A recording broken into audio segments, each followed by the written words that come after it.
अगर एक एनाकोंडा सांप आपको देख लेता है तो सबसे पहले वो एनाकोंडा सांप आपके ऊपर कुंडली मार लेगा, क्योंकि एनाकोंडा सांप को ये पता होता है कि इंसान उसको खतरा पहुंचा सकते हैं। फिर कुंडली से आपको जगड़ कर वो सबसे पहले आपकी हड्डियों को तोड़ देगा, जिसके बाद वो आपको सिर से निगलना शुरू कर देगा। एनाकोंडा सांप के मुंह के अंदर फ्लेक्सिबल हड्डियां होती हैं, जिससे बड़ी से बड़ी चीज को निगल सकता है। फिर एनाकोंडा आपको 1 मिनट के अंदर निगल तो लेगा, लेकिन एनाकोंडा सांप के अंदर जहर ना होने की वजह से आप जिंदा रहोगे।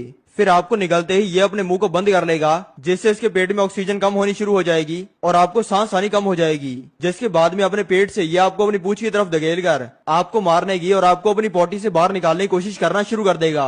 ऐसे में अपनी जान बचाने के लिए आपको ये करना है। ये होने पर बचने का एक ही तरीका है कि आप किसी नुकीली चीज से सांप का पेट काट दो और इसके पेट में से डायरेक्ट बाहर। मेरे को ये समझ नहीं आया, चाकू लेके जाना है कि एनाकोंडा का पेट में होता है निकलने के लिए।